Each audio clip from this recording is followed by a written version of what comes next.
देवता देखिए आ गए हैं 6 to 8 वाला CDP में तहलका मचाने के लिए। 21 जनवरी 2022 देख लीजिए, एक नंबर करारे करारे क्वेश्चन है। ये देखिए, बच्चों के विकास पर असर्शन स्टेटमेंट है। बच्चों के विकास पर शैशवावस्था तक ध्यान देना जरूरी है। कहता है शैशवावस्था में ध्यान देना तो बहुत जरूरी होता है, क्योंकि बेस है ना ये शैशवावस्था। अच्छा, तक लगा दिया है, तक तो थोड़ा गलत है, लेकिन शैशवावस्था में ध्यान देना जरूरी है। साथ ही साथ यद्यपि जीवन के शुरुआती कुछ वर्ष विकास के लिए बहुत महत्वपूर्ण है, यानी कि शुरुआती शैशवावस्था, जैसा मस्तिष्क का नमनीयता, यानी जैसा ढालिएगा जिस सांचे में, उसी दृष्टिकोण से बच्चा जो है डेवलप करेगा अपने मस्तिष्क को। और साथ साथ क्या कह रहा है रीजन, कि यद्यपि कुछ जीवन के शुरुआती वर्ष विकास के लिए बहुत महत्वपूर्ण है, मस्तिष्क नमनीयता के दृष्टिकोण से पूरी बाल्यावस्था और किशोरावस्था भी क्या है, संवेदनशील है। तो इसकी तरफदारी कर दिया असर्शन की, किसने, रीजन ने। अच्छा, बच्चों के विकास पर शैशवावस्था तक ध्यान देना जरूरी है। शैशवावस्था तक ध्यान देना जरूरी है, बात है सही, और इसके बाद भी ध्यान देना है जरूरी, लेकिन बेस क्या होता है, आधारशिला, sensory motor stage. It is important to focus on the development of children from infancy to adolescence. ये देखिए, शैशवावस्था से किशोरावस्था तक ध्यान देना जरूरी है। ये हिंदी में आपको पूरा मिलेगा क्या, कि शैशवावस्था से किशोरावस्था तक, ये देखिए ना, इन्फेंसी टू एडोलसेंस, एडोलसेंस। तो ये अंग्रेजी वाला देखिए, ये पूरा दिया गया है, हिंदी में काट लिया गया है। हाँ हाँ, इसलिए तो अपन बोले कि ऑनलाइन वाले प्रश्न जो भी है ना, अंग्रेजी के साथ बनाना है एकदम, तब तो क्लैरिफाई हो गया। चलिए, अब यह विकल्प हो गया है सही, ठीक, और इसकी व्याख्या कर रहा है पूरी तरह से, तो एक नंबर सही है ना। ए और आर दोनों सही है, आर से आर सही व्याख्या करता है, रीजन जो है ना सही व्याख्या करता है किसकी, ए की, असर्शन स्टेटमेंट। 2 नंबर, निम्न कथनों में कौन से समाजीकरण के संदर्भ में, यानी कि सोशलाइजेशन, बच्चों को नियम कायदे कानून समाज के द्वारा बनाए गए नियम मापदंड में ढाल देना, तो संदर्भ में सही पूछ रहा है। तो परिवार और स्कूल समाजीकरण में प्रमुख योगदान देते हैं, बिल्कुल। परिवार की भूमिका प्राथमिक रूप में, प्राथमिक समाजीकरण के रूप में बहुत इंपॉर्टेंट है। स्कूल, विद्यालय से द्वारा बच्चे कितने कुछ सीखते हैं, है ना। लेकिन मीडिया और सहपाठी जैसे अन्य संस्थान भी हैं जो महत्वपूर्ण भूमिका निभाते हैं। मीडिया, यूट्यूब, चलचित्र, अखबार, समाचार पत्र वगैरह सहपाठियों के भी माध्यम से सीखते हैं, तो सबको तो ले रहा है, ये तो पॉजिटिव है, 1 नंबर। स्कूल बच्चों को प्राथमिक, स्कूल नहीं, प्राथमिक नहीं होता है, द्वितीयक होता है। मीडिया बच्चों के समाज में महत्वपूर्ण संस्थान नहीं है, क्यों नहीं है भाई, है ना। धार्मिक संस्थाएं किसी भी तरह की भूमिका नहीं, क्यों, धर्म कर्म की बातों से बच्चा नहीं सीखता है, तो ये भी गलत हो गया ना। 1 नंबर सही है हमारा उत्तर। देखिए, प्रगतिशील कक्षा, प्रोग्रेसिव क्लासरूम, ऐसा वातावरण बनाने पर बल दिया जाए। देखिएगा एगो चीज, कि विद्यार्थी से परीक्षाओं के लिए पढ़ने की अपेक्षा, गलत हुआ ना, केवल परीक्षा के नंबरों को बढ़ाना, परीक्षा पर जोर देना। बच्चे में अर्थपूर्ण अधिगम होना चाहिए, समझ विकसित होनी चाहिए। अध्यापक के नेतृत्व में निष्क्रिय, गलत हुआ ना। कहते हैं उपलब्धि उद्देश्यों पर बल दिया जाए, उपलब्धि प्राप्ति, क्या प्राप्ति, उपलब्धि की प्राप्ति होनी चाहिए बच्चे में, टेस्ट वगैरह, रिजल्ट वगैरह के प्रति, हाँ, तरह तरह के पुरस्कार। परीक्षाओं में विद्यार्थी की उपलब्धि दिया जा रहा है ना, परीक्षा में उपलब्धि, तो परीक्षा पर ही विशेष फोकस किया जा रहा है, तो यह भी गलत हो गया। अब आइए, 1 नंबर बच गया तो उत्तर होगा। और क्या लिखा गया है 1 नंबर में, कि बच्चों की भावात्मक आवश्यकताओं का ध्यान रखा जाए। क्या, वो जो फीलिंग वैल्यू है, उनकी इमोशनल का ख्याल रखा जाए। संवेग, बच्चे की रुचि, अभिप्रेरणा, बुद्धि लब्धि, सबका सम्मान रखा जाता है ना समावेशी कक्षा में। प्रगतिशील कक्षा, तभी तो बच्चे का होगा चहुमुखी विकास, और वे अपने को महत्वपूर्ण समझे। प्रत्येक बालक अपने आप में क्या है, विशिष्ट है।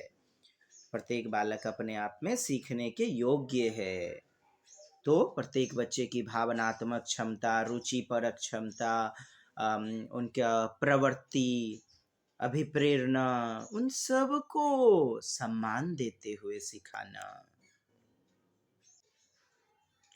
एक बच्चे को 3 पर्वतों का एक 3D त्रिआयामी मॉडल दिखाया जाता है। एक अन्य व्यक्ति इस मॉडल को एक भिन्न जगह से देख रहा है। ठीक? बच्चे को इस दूसरे व्यक्ति के दृष्टि क्षेत्र से देखे गए मॉडल को बनाने के लिए कहा जाता है, पर वह सही तरीके से नहीं कर पाता है। सही तरीके से नहीं तो पियाजे के अनुसार पूछ रहा है। एक बात समझिएगा, ये आत्म केंद्रितता होगा, ईगोसेंट्रिसिटी विचार ईगोसेंट्रिसिज्म क्या होगा? ईगोसेंट्रिसिटी। क्यों? आत्म केंद्रितता यानी कि अपने विचार को सही मानना, अपने ही विचार को क्या मानना? सही मानना। यही तो है अहम केंद्रित अहमन्यता, ईगोसेंट्रिसिटी। जीववाद में तो वस्तुओं के बारे में जो निर्जीव हैं उनको भी सजीव मानना, वस्तु अस्थायित्वता यानी ऑब्जेक्ट परमानेंसी, परफॉर्मेंस कैसा, तो आंखों से ओझल हो जाने के बाद भी वस्तुओं का दृष्टि पटल पर मानसिक चित्रण बने रहना, इमेज बने रहना होगा नहीं यहाँ इस क्वेश्चन के साथ। परिकल्पनात्मक चिंतन, हाइपोथेटिकल। अब देखें, हाइपोथेटिकल वो सही तरीके से नहीं बना पा रहा है। यदि बना लेता तब ना आप कहते कि ये उच्च स्तर का चिंतन कर पा रहा है, इस बच्चे में संरक्षणवाद वगैरह जो है ना डेवलप हो गया है। तो यहाँ तो एक 3D यानी कि लंबाई चौड़ाई ऊंचाई वाला मटेरियल बच्चे के हाथ में दिया गया। ठीक, अब वही दूसरे बच्चे के भिन्न दृष्टिकोण से दूर से देखा है इसको, तो यहां से यदि वो बच्चा देखता है तो वो सही सही उसको नहीं बना पाया। तो ये नहीं बना पाया बच्चा इस मॉडल को, कहने का मतलब है इसने जो देखा उसी को सही मान लिया, यानी अपने ही विचार पर आधारित विचारों को सही मानना। अहमन्यता, आत्म केंद्रीकरण, ईगोसेंट्रिसिज्म है। 1 नंबर उत्तर। बात इतनी ही है कि अहमन्य विचार, अहम केंद्रित विचार में ना बच्चा सब कुछ अपने दृष्टिकोण से देखता है और उससे सही मानता है। तो बच्चा समझने में भी असक्षम होता है, सक्षम नहीं हो पाता है कि स्थिति, मुद्दा, कार्य, यदि परिस्थिति बदल जाए तो वह स्थिति भी, उसकी विचारधारा भी बदल जाती है। लेकिन उस बच्चे के अनुसार नहीं बदल रही है, चूंकि वह अपने विचार को सही मान रहा है। नेक्स्ट, जीन पियाजे ने प्रतिपादित किया क्या? साहब, बच्चों के सीखने सोचने की प्रक्रिया वयस्कों से सोचने की प्रक्रिया वयस्कों से क्या होती है? गुणात्मक रूप में अलग होती है। मात्रा तो सेम होती है, मात्रा भिन्न नहीं, मात्रा जो अमाउंट होती है वो सेम, बट क्वालिटेटिव जो होता है वो विभिन्न विभिन्न होता है, क्वालिटी। हमारा उत्तर गुणात्मक रूप में अलग अलग यानी भिन्न होती है क्वालिटेटिवली, और क्वांटिटेटिव जो है क्वांटिटेटिवली सेम, यानी अमाउंट मात्रा सेम, काइंड्स डिफरेंट, भिन्न भिन्न। ये देखें वाइगोत्स्की, सहायता द्वारा पूरी करते, बच्चा स्वयं से भी कर रहा है और सहायता भी मिल रहा है ना, तो क्या हो जाएगा ये? अच्छा, यह भी देखिए, जेडपीडी भी दिया गया। जेडपीडी में क्या होता है? अस्थाई मदद होता है, परमानेंट, और इसके फोल्डिंग में क्या होता है? अस्थाई मदद मिलता है। ठीक, यहाँ पर तो हालांकि हमारा जोन ऑफ प्रॉक्सिमल डेवलपमेंट हो जाएगा, समीपस्थ विकास का क्षेत्र। क्यों दोस्त? लेव वाइगोत्स्की ने इसके बीच अंतर को किस रूप से संबोधित किया है? बालिका स्वयं से क्या कर सकती है, क्या कुछ सहायता द्वारा पूरा कर सकती है? लेव वाइगोत्स्की ने इसके बीच के अंतर को, देखिए अंतर को बोला जा रहा है इसलिए जेडपीडी होगा। ये देखिए, ये खुद का प्रयास, एक्चुअल डेवलपमेंट लेवल, एडीएल, और ये समवयस्कों का प्रयास, पीडीएल, पोटेंशियल डेवलपमेंट लेवल। इन दोनों के कारण बच्चे ने क्या सीखा? इन दोनों के अंतर को क्या कहते हैं? जेडपीडी। तो आपको जेडपीडी वाले प्रश्न में जब दोनों एक जगह दिया रहे, इसके फोल्डिंग और जेडपीडी, तो अंतर दे दिया रहेगा, यदि खाली स्थान अंतर, तो जेडपीडी लगाना है उत्तर में। और केवल दे देगा कुछ सहायता द्वारा मदद किया, प्रस्तुत किया, तब तो फिर बस यहीं तक रहने पर आप इसके फोल्डिंग, पार निर्माण, ढांचा निर्माण या मचान निर्माण लगाएंगे उत्तर में। बी नंबर उत्तर। पारस्परिक अध्यापन, पारस्परिक यानी कि अंतःक्रिया, रेसिप्रोकल बोले तो इंटरेक्शन। बच्चे प्रश्न पूछेंगे शिक्षक से, शिक्षक प्रश्न पूछेंगे बच्चों से, चर्चा में शामिल होंगे, बच्चे अपने परिवार में माता पिता से सीखेंगे। और आप जानते हैं कि समाज से, संस्कृति से ढेर सारे अनुभव लेकर विद्यालय आता है बच्चा। परिवार से, समुदाय से, दोस्त मुहिम, अड़ोस पड़ोस से, ये सब समाज के ही तो अंतर्गत आते हैं। तो सामाजिक सांस्कृतिक उपागम, इससे बेहतरीन उत्तर क्या होगा दोस्त? व्यवहारवादी तो खाली स्लेट, कोरा कागज बताते हैं, रीते बर्तन, खाली बर्तन। अधिगम के सूचना संप्रेषण, हार्वर्ड गार्डनर का बहुआयामी बुद्धि।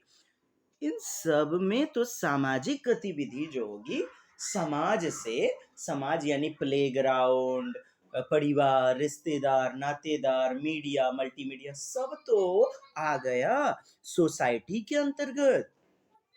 विद्यालय, ट्यूशन, सब तो समाज के ही अंतर्गत होगा। और प्रश्न है पारस्परिक अध्ययन पेडागोजिकल प्रणाली, स्ट्रैटेजी। पेडागोजी मतलब किस पर आधारित होता है? तो समाज के लोगों के सीखने के नियमानुसार होता है। और बच्चे भी तो सामाजिक सांस्कृतिक गतिविधि से सीख करके आते हैं, अनुभव लेकर के आते हैं, एक्सपीरियंस लेकर आते हैं, प्री नॉलेज, पूर्व स्कीमा, पूर्व संप्रति लेकर आते हैं। और इसी आधारशिला पे पढ़ाना चाहिए सामाजिक सांस्कृतिक उपागम, और इस पर होता है आधारित। B number. ये देखिए प्रश्न कहता है कि दवाई की चोरी किसी भी परिस्थिति में गलत है, भले मरे कि बचे, यानी कि नियम को नहीं बदलना है, क्योंकि चोरी करना गलत है। नियम बिल्कुल बदलना ही नहीं है किसी भी परिस्थिति में, यानी कानून एवं व्यवस्था अभिविन्यास, कानून एवं क्रम अभिविन्यास, लॉ एंड ऑर्डर ओरिएंटेशन। हमने अपनी यूट्यूब जो है CTET Bhagalpur, Lawrence Kohlberg part 2 डालिएगा, यूट्यूब पर आएगा। और ऑफलाइन कक्षा में भी दमदार बताया है ना कि नियम को बदला नहीं जा सकता है, बदलना नहीं है, नहीं तो अराजकता फैल जाएगी। यदि बदल रहे हैं तब तो तीसरी अवस्था सामाजिक समझौते के अनुसार, तो सोशियो कॉन्ट्रैक्ट ओरिएंटेशन। और यदि स्वविवेक के आधार पर बदल रहे हैं तो यूनिवर्सल एथिकल ओरिएंटेशन। यहां पर तीसरा उत्तर। ये देखिए इंटरपर्सनल बोल रहा है, इंटर तो क्या बोले थे? अंतर्व्यक्तिक। इंटर में दूसरे व्यक्ति का मनोदशा, हाव भाव, दूसरे मनोभाव, स्वभाव, प्रोत्साहन, नियत आदि को पहचानते हैं। इंटरकास्ट मैरिज मैंने दूसरों जाति में देखना बिहार का ले लेते, तो इंटरकास्ट मैंने दूसरे, और इंटरा रहेगा तो खुद का, तो यहां दूसरा हो गया उत्तर। इंटर यानी दूसरे व्यक्ति के संदर्भ में, और जब इंटरा रहेगा तो खुद के मनोदशा। सहकर्मी वगैरह क्या होता है? दूसरे व्यक्ति ना, कलीग्स। ये देखिए 10 नंबर, नई शिक्षा नीति 2020 के कस्तूरी रंगन है ना, कृष्णा स्वामी कस्तूरी रंगन। बच्चों के मूल्यांकन के लिए डैश और डैश के समावेशन को प्रस्तावित करती है। समूह कार्य यानी कि 2 4 5 बच्चों का क्या है ना, ग्रुप बनाना, ग्रुप में बच्चे जो है बेहतर सीखते हैं। स्व आकलन यानी कि बेहतरीन रूप में आकलन बच्चे का, सेल्फ टाइप का। और जब बच्चे में स्व आकलन मनोदशा जागृत हो जाएगी तो सोच के देखे बच्चा खुद से होगा अभिप्रेरित और कर पाएगा जीवन में चहुमुखी प्रदर्शन, होगा ना 1 नंबर। बी क्यों नहीं कि मानकीकृत दिया गया है, बाहरी दुनिया से नहीं जुड़ा हुआ, स्टैंडर्ड टाइप का, जबकि अनौपचारिक भी होना चाहिए औपचारिक के साथ साथ। फिर मानकीकृत, अब मानक निर्देश, मानक और मानक भी तो होना चाहिए। शुरू में तो बच्चा जैसे 1 उंगली 4 बित्ता, मम्मा देखो तुम्हारा बाल 4 उंगली वाला है, स्केल वगैरह का प्रयोग, मानकीकृत प्रयोग बाद में करता है, पहले अमानक तो होना चाहिए। किताबी जीवन के साथ साथ बाहरी उदाहरण, यानी मानक के साथ अमानक बाहरी उदाहरण भी होना चाहिए। तो 1 नंबर, बाकी तीनों गलत, उत्तर हो जाएगा। समग्र मूल्यांकन कह रहा है, चहुमुखी विकास। व्यापक मूल्यांकन, कॉम्प्रिहेंसिव असेसमेंट। इसमें क्या देखते हैं, बच्चा खेल कूद पढ़ाई लिखाई हर क्षेत्र में बेहतरीन कर पा रहा है, तभी तो होगा होलिस्टिक डेवलपमेंट, ओवरऑल डेवलपमेंट। अंक वगैरह यानी नंबर केवल बच्चों द्वारा त्रुटि पर विचार करना गलत।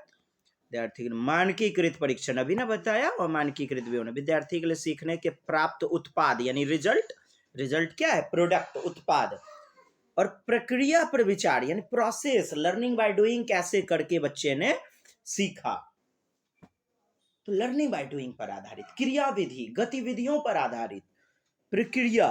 और सी नंबर ये देखें, कहता है माता पिता की अनुपस्थिति में लड़कों की अपेक्षा लड़कियों से घरेलू कार्य एवं छोटा भाई बहन का देखभाल, ये शुरू से चले आ रहा है क्या, एक विचारधारा, रूढ़िवादी विचारधारा, स्टीरियोटाइप। होगा किसका उदाहरण, एक नंबर।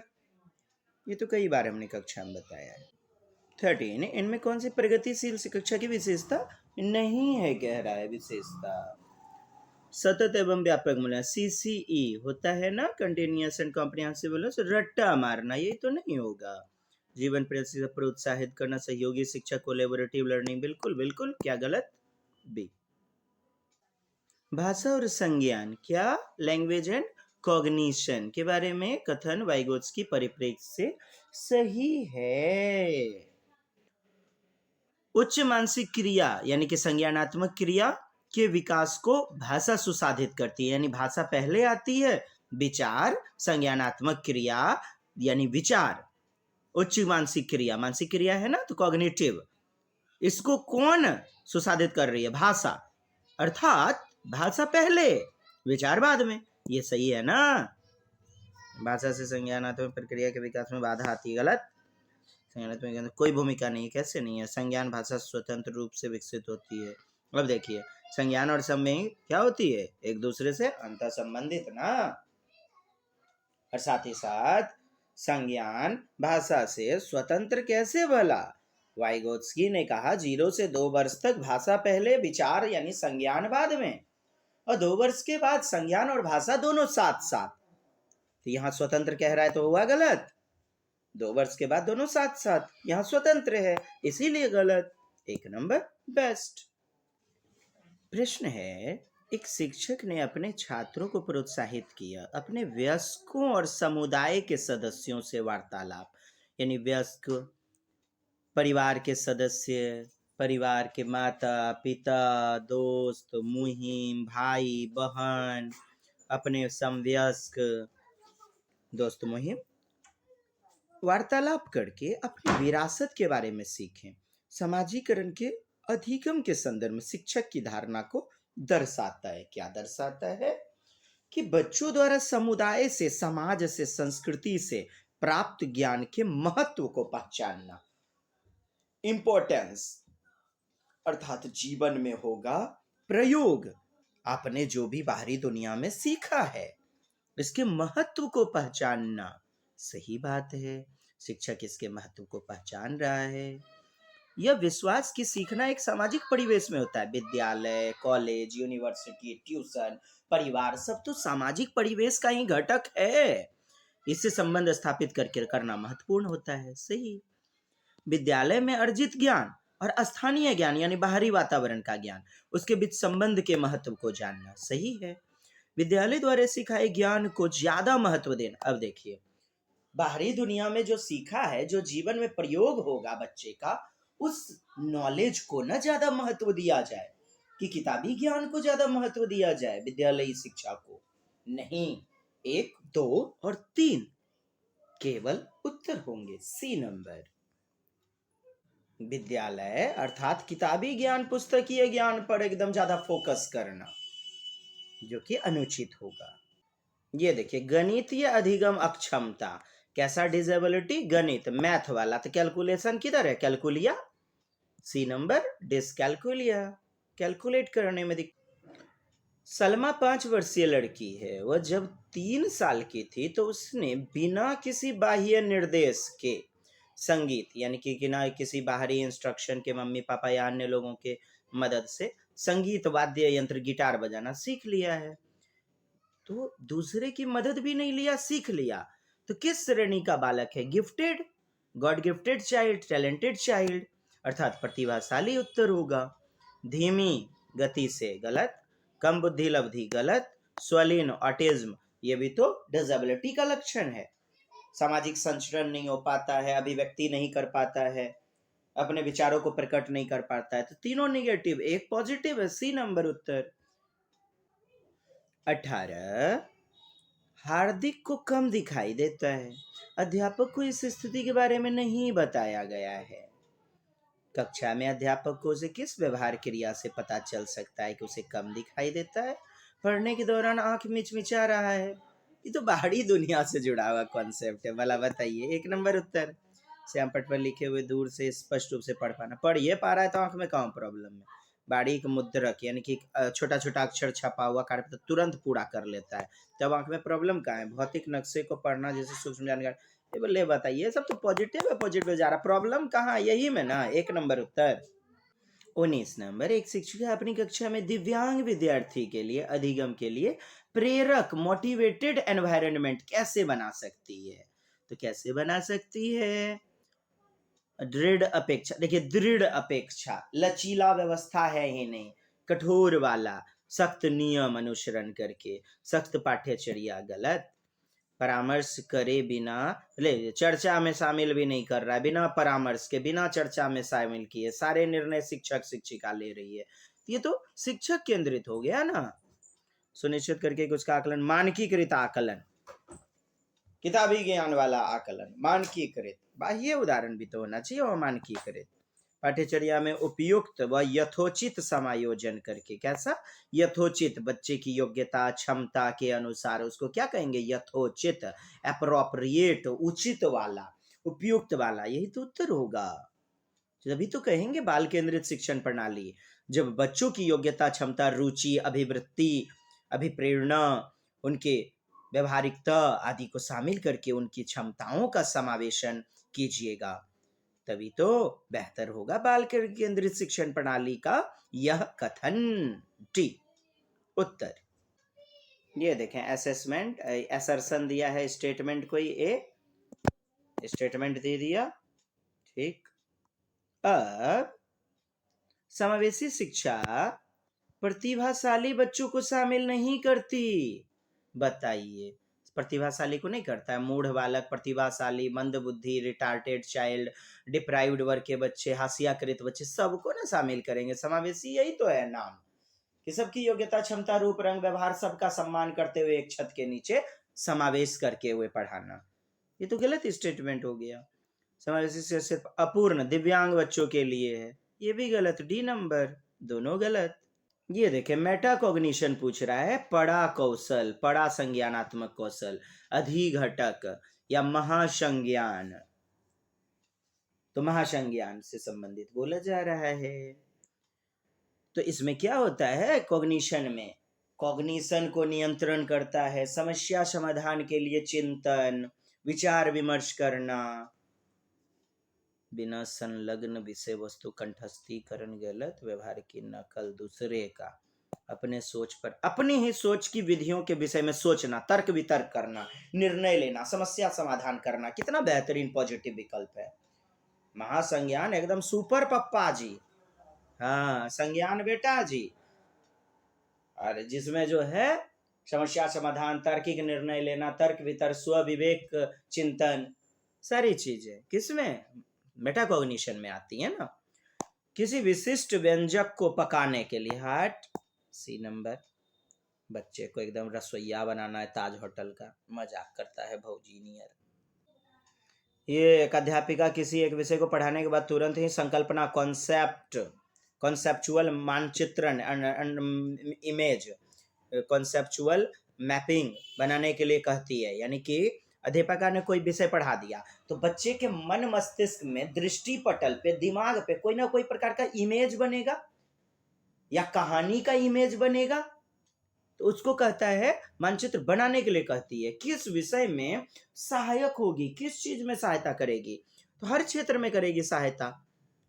संरचनात्मक मूल्यांकन संचालित करने के लिए कंडक्टिव फॉर्मेटिव असेसमेंट, कैसा, FA, जहां बच्चे का रचना होगा, ज्ञान का, हर कॉन्सेप्ट को सीखेगा। निर्माणात्मक आकलन, संरचनात्मक रचनावादी आकलन, सही है ये सब विकल्प। विद्यार्थी के मुख्य बिंदुओं का सार लिखने की क्षमता का परीक्षण करना। अब देखिए, कोई कहानी सुना दिया, अब संकल्पना जो भी बन गया है ना, उसको तुम लिखो, सार एक कॉपी में लिखो, तो तुमको जो भी समझ में आया तो इसमें भी मदद करेगा ना, सार लिखने में, समराइज। विद्यार्थियों की उपलब्धि का मूल्यांकन हेतु रूब्रिक्स, क्या, रूब्रिक्स का विकास करना। रूब्रिक्स अर्थात ये, और उसके बाद क्या है ना, कलात्मक योग्यता का परीक्षण करने के लिए, कलात्मक गलत, आर्टिस्टिक कौशल, आर्टिस्ट बना देने वाला बात। 1 2 3, 1 नंबर उत्तर। अच्छा, रूब्रिक्स क्या होता है? इस प्रकार से एक ग्राफिकल रिप्रेजेंटेशन। इस विषय में कितना नंबर आया बच्चे को? इस विषय में कितना नंबर आया? ये देखिए, ग्राफिकल रिप्रेजेंटेशन होता है। इंग्लिश में, हिंदी में कितना मार्क्स आया? ग्राफ प्रकार का रिप्रेजेंटेशन, जिसमें तुरंत ही बच्चों का जांच पड़ताल हो जाता है कि बच्चे ने किस विषय में बेहतर प्रदर्शन किया, तो किस में बच्चों का और ज्यादा संप्रत्यय विकसित करने की जरूरत है। अर्थात बच्चे का कॉन्सेप्ट अभी तक क्लियर नहीं हो पाया है। मतलब rubrics is a scoring guide using performance, product of concept etc. It is a type of scale होता है, रेटिंग स्केल। तो रूब्रिक्स कहते हैं हम इसे। इनके माध्यम से भी बच्चे की ज्ञान, विवेक, समझ का पता लगाया जाता है। कलात्मक योग्यता। अब कलात्मक योग्यता उच्च कौशल वाली बातें हैं, और इसका नहीं करेंगे प्रयोग। 1 2 3, आंसर ए। नेक्स्ट, प्राथमिक कक्षा के विद्यार्थी किस प्रकार के वातावरण में सबसे इफेक्टिव रूप से, प्रभावशाली रूप से सीखते हैं, लर्निंग करते हैं? तो किस प्रकार से? एकाधिकारवादी नहीं, ये गलत। एकाधिकारवादी माने कि किसी एक ही व्यक्ति का नजरिया को सम्मान देना, निष्क्रिय, गलत। मूल रूप से पठन कौशल, अंक प्राप्त करना, गलत। कैसा? सबकी आवश्यकता की पूर्ति, तभी तो हुआ। बाल केंद्रित, चाइल्ड सेंटर्ड क्लासरूम। सामाजिक संवेगात्मक आवश्यकता, विद्यार्थियों की, सब विद्यार्थी का। बेहतरीन उत्तर होगा ना डी। 24, कौन सी शैली एक प्रभावशाली विद्यालय में प्रयोग में लाई जानी चाहिए? इनाम, सजा, गलत। प्रतिस्पर्धा नहीं, कंपटीशन। स्वस्थ प्रतिस्पर्धा सही। तुलना, भेदभाव, बच्चे में वर्गीकरण, अलगाव, गलत। कोलैबोरेटिव लर्निंग, अब बताइए, ये भी बताने वाली बात है? इतने यूट्यूब में बता बता करके एकदम आपको थका दिए हैं। D number. एक दूसरे के संपर्क में आकर के एक दूसरे की मदद करना, अंतःक्रिया करना, सहयोगात्मक, साझा करना अपने विचारों को। ये देखिए, आंतरिक स्फूर्त प्रेरणा, कैसा? आंतरिक मोटिवेशन। नहीं समझे? इंग्लिश देखिए ना, इतना प्योर हिंदी। इंट्रेंसिक मोटिवेशन, यानी कि इंटरनल वाला मोटिवेशन, इंटरनल। तो आंतरिक वाला देख लीजिए, रुचि, अभिवृत्ति वगैरह। बाहरी नहीं, बाहरी तो होगा पुरस्कार, इनाम, एंट्रेंस टेस्ट को पास करना, एक विद्यार्थी ग्रेड, अच्छा ग्रेड, अंक, ये बाहरी विषय वस्तु है, इसलिए आंतरिक नहीं होगा। इंट्रेंसिक वाला स्वतः, ये बाह्य होगा। ग्रेड, अंक, परीक्षा में पास होना, ये सब समाज ने बनाई हुई है, इसलिए प्रयोग, क्योंकि उसे प्रयोग का परिणाम जानने की उत्सुकता। प्रयोग का परिणाम, उसने जो लर्निंग बाय डूइंग किया है ना, उसका परिणाम, तो परिणाम मत देखिए, उसने जो आंतरिक रूप से अभिप्रेरित हो करके एक्सपेरिमेंट जो किया, और बाकी देखिए आपको यूं भी नहीं लगेगा पॉजिटिव। विद्यार्थी इस प्रयोग को कर रही है क्योंकि उसे थ्योरी की कक्षा पसंद नहीं है। अब बताइए, ये निगेटिव है ना, थ्योरी की कक्षा पसंद नहीं है इसलिए प्रयोग कर रही है एक्सपेरिमेंट। तो आंतरिक रूप से अभिप्रेरित नहीं है, क्योंकि प्रयोग इसलिए नहीं कर रही है कि उसे पसंद नहीं है। पसंद ही नहीं है तो आंतरिक अभिप्रेरणा हुई इसमें क्या? नहीं। ये विद्यार्थी इसलिए प्रयोग करे क्योंकि अपने अध्यापक को प्रभावित इंप्रेस करना। अध्यापक क्या है? सामाजिक, बाहरी विषय वस्तु, बाहरी अभिप्रेरणा के रूप में आप मान लीजिए ना, भौतिक विषय वस्तु। आंतरिक क्या होगा? 1 नंबर यहाँ पर इस विकल्प के साथ। एक्सपेरिमेंट उसने जो किया था, एक्सपेरिमेंट कब करते हैं बच्चे? जब इंटरनल होते हैं मोटिवेटेड। संरचनावादी कैसा? कंस्ट्रक्टिविज्म वाला। शिक्षा सदविधि को दर्शाता है, पाठ्य पुस्तक से गलत, याद करना गलत, नोट्स बनाना, व्याख्यान, लेक्चर मेथड, रटंत विद्या, जैसा का तैसा सुन लिया वैसा नोट्स बना लिया, लेक्चर मेथड। समकालीन मुद्दों पर चर्चा और वाद विवाद में शामिल किया जा रहा है, बेहतरीन है। बच्चों को सम्मान दिया जा रहा है, चर्चा में शामिल, बहस में शामिल करना। 4 नंबर। सकारात्मक समूह कैसा? Positive group. सक्रियता के निम्न में कौन से रवैये सर्वाधिक उपयुक्त हैं? यानी सहकारी अधिगम, कोलैबोरेटिव लर्निंग वाला, और समूह बनाया जा रहा है जिसमें बच्चे एक्टिव हैं, कौन सा बेस्ट होगा? सख्त बाहरी नियम, गलत ना हो गया। बाल केंद्रित शिक्षण प्रणाली का हनन। अस्थाई क्षमता, यार बुद्धि अस्थाई नहीं अस्थाई। आज यदि मंद बुद्धि है तो कल बढ़ सकता है, बढ़ेगा, चर होता है, निश्चित नहीं, अस्थाई नहीं, अस्थाई। और समूह में विभाजित करना, ये तो निगेटिव बातें हैं। विद्यार्थियों को बातचीत करके प्रोत्साहित। देखिए अंतःक्रिया हो रहा है ना, इंटरेक्टिव कोलैबोरेटिव लर्निंग। समूह में प्रतिस्पर्धा, निगेटिव वर्ड। सी हो गया उत्तर। 28 बहुधा कुंभकार और कुंभ का एक रूपक उपयुक्त किया जाता है जिसके द्वारा यह दर्शाया जाता है, जग एंड मग। क्या? कुंभ और कुंभकार, जग एंड मग। मैंने कुछ जैसा बाप वैसा बेटा, ये सब लोकोक्तियां हैं ना, कुछ कहावतें फैकरा वगैरह ना। हाँ, जिसके द्वारा यह दर्शाया जाता है कैसे परंपरागत शिक्षा शिक्षक को कुंभकार के रूप में देखती है, जो कुंभ रूपी विद्यार्थी को आकार देता है। कुंभकार यानी कि जैसे बर्तन बनाने वाला, कुंभ कोई बर्तन है तो बनाने वाला, तो शिक्षक क्या करता है? एक कुंभ को, एक बर्तन को, एक खाली कच्चे मिट्टी को एक बर्तन का स्वरूप दे देता है। कुंभ को कुंभकार, कुंभ बर्तन बेहतरीन बना देता है, तो शिक्षक को कुंभकार के रूप में देखती है, जो कुंभ रूपी विद्यार्थी को आकार देकर उसमें ज्ञान उड़ेलता है। क्या डालता है उस बर्तन में? ज्ञान, नॉलेज। इस प्रकार की समझ समस्यावादी क्यों है? क्यों है समस्यावादी? विद्यार्थी के महत्वपूर्ण अनुभव होते हैं और अधिगम का निर्णय उनकी शिक्षक एवं समकालीन साथियों के सक्रिय भागीदारी से होता है। भोले भाले हैं क्या बच्चे, और वे कुछ भी शिक्षक की मदद के बिना सीखते हैं। वे कुछ भी ना शिक्षक की मदद के बिना सीखते हैं। बताइए, शिक्षक की मदद के बिना कुछ भी सीखेगा तो शिक्षक किस लिए है? शिक्षक की मदद तो जरूरी है ना। ये वाला तो आपका पॉजिटिव है, ये निगेटिव हो गया।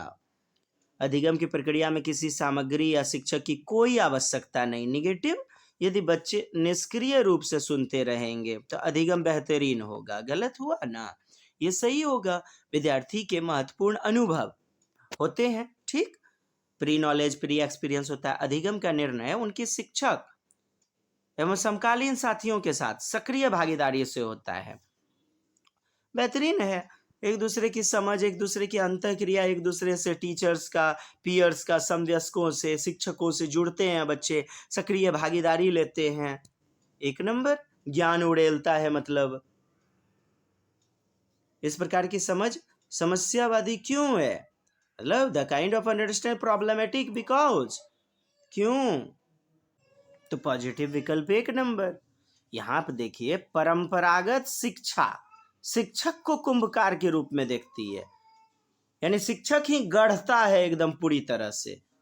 क्यों? विद्यार्थी नहीं, उसके समकालीन साथी नहीं गढ़ते हैं, समकालीन साथी कोई मदद नहीं करते हैं, यानी दोस्त मुहिम सखा, मैंने पहले की रूढ़िवादी प्रणाली जो है ना उसके बारे में बोल रहा है। समस्यावादी क्यों है? क्यों इसे निगेटिव नजर से ये परंपरागत रूढ़िवादी को देखा जाता है? क्योंकि बच्चे महत्वपूर्ण अनुभव होते हैं उनके, और अधिगम लर्निंग ना शिक्षक से, समकालीन साथी समूह से, सक्रिय भागीदारी से सीखते हैं। पॉजिटिव विकल्प चुनना है यहाँ, इसको घुमाइए थोड़ा मस्तिष्क में, तब नजर आएगा कि पॉजिटिव पूछा जा रहा है इस लाइन को, और यहाँ परंपरागत शिक्षा शिक्षक जो दिया जा रहा है, ट्रेडिशनल यानी पूर्वाग्रहित वाला, तब पॉजिटिव नजर आएगा कि पॉजिटिव पूछ रहा है आपसे, निगेटिव नहीं। एक नंबर, ए फॉर आना। आंटी जी हो, ये देखिए बच्चे की जो त्रुटियां हैं, संभ्रांति है, मिस्टेक्स है, मिसकॉन्सेप्शन है, उसको क्या लेना चाहिए? मतलब विश्लेषण के तौर पर, जो कि एक समझ विकसित करती है, बच्चों ने कहाँ तक सीखा और कहाँ तक समझ विकसित होनी चाहिए, क्या ज़रूरतें हैं टीचर की शिक्षण मैथड में, टीचिंग मैथड में तो दोष नहीं है, विचार विमर्श प्रदान करता है, विचार विमर्श करना चाहिए, तभी तो आगे बढ़ने में मददगार होगा। कभी भी त्रुटि, बाधा, रुकावट के रूप में नहीं लेना है बच्चे की त्रुटि को। तो दूसरों के समक्ष उनकी बौद्धिक निम्न रूप से तुच्छ होती है, तुच्छता को दर्शाती है, गलत। निगेटिव विकल्प कभी मत चुनिए। बच्चे की त्रुटियां, हमने आपने भी तो गलतियां करके सीखा। हर शिकार को दीर्घिकार, 4 में से 6, 4 में से 2 घटाना था तो 1 बोल देते थे, जोड़ घटा गुना भाग में भी गलती होती थी। ये संसाधन है साहब, ये स्वाभाविक है, सहज है, लोग ऐसे ही सीखते हैं। थॉर्नडाइक ने भी तो दिया त्रुटि एवं प्रयास का सिद्धांत। आवश्यक रूप से शिक्षक की तैयारी में कमी को दर्शाता है, शिक्षक की तैयारी में कमी को दर्शाता है। चलिए इसको ले सकते हैं, लेकिन जो है ना ये आवश्यक कह दिया है, इसीलिए ये गलत बात होगी। आवश्यक 100% रूप से शिक्षक का ही दोष है, आवश्यक गलत। अध्यापक को बच्चों में निराशा को दूर करने के लिए अनदेखा करना चाहिए। बताइए, निराशा को दूर करने के लिए कर्म करने चाहिए, अच्छी विधि से पढ़ाना चाहिए, ऐसा नहीं कि अनदेखा कर दें, अवॉइड कर दें, टाल दें, गलत। और C4 नंबर उत्तर, निम्नलिखित में कौन सी प्रक्रिया माध्यमिक विद्यालय के विद्यार्थियों में समालोचनात्मक चिंतन यानी क्रिटिकल एनालिसिस, आलोचनात्मक चिंतन, बोले तो अपसारी चिंतन, खुले अंत वाले, क्रिटिकल थिंकिंग, जिसे डाइवर्जेंट थिंकिंग कहते हैं, मुक्त सिरे वाला, और एक प्रश्न का अनंत अनेक अनेक दृष्टिकोण से विचार, इसको क्या कहेंगे? आलोचनात्मक, समालोचनात्मक, विवेचनात्मक चिंतन, अपसारी चिंतन, खुले अंत वाला चिंतन। तो उसका संवर्धन बढ़ाएगा, कैसे बढ़ा सकती है? विद्यार्थी को स्वयं से पाठ्यपुस्तक पढ़ने के लिए कहना, सपाठ्य से चर्चा करने से बचना, एवरेज सपाठ्य से चर्चा करने से बच रहा है, गलत हो गया। विद्यार्थी को किसी भी विषय पर चर्चा करने के लिए कहना और सवाल पूछना, बहुत बेहतरीन है। किसी विषय पर चर्चा करो, इससे खोपड़ियां विकसित होगी, सृजनात्मकता आएगी, क्रिएटिविटी आएगी, बेहतरीन है ना विकल्प। सवाल पूछना, सवाल पूछने से जिज्ञासा पैदा होती है, रचनात्मकता आती है, इमेजिनेशन, कल्पनाशीलता आती है। व्याख्यान विधि, लेक्चर मेथड का प्रयोग था अध्यापक द्वारा प्रस्तुतिकरण। देखिए विद्यार्थियों को भी करना चाहिए ना साहब, और लेक्चर कौन देगा? टीचर। लेक्चर मेथड को मैंने बोला कभी सही मत मानिए, क्योंकि यहाँ शिक्षक होता है एक्टिव। विद्यार्थियों को पाठ्यपुस्तक के अंत में दिए गए, किसको? पाठ्यपुस्तक को ही भगवान मान रहा है, और प्रत्यास्मरण, रटंत विद्या, हो गया ना गलत। हमारा उत्तर क्या? B number is the best answer. मिलते हैं अगली दमदार वीडियो में, तब तक के लिए जय हिंद, जय भारत, वंदे मातरम।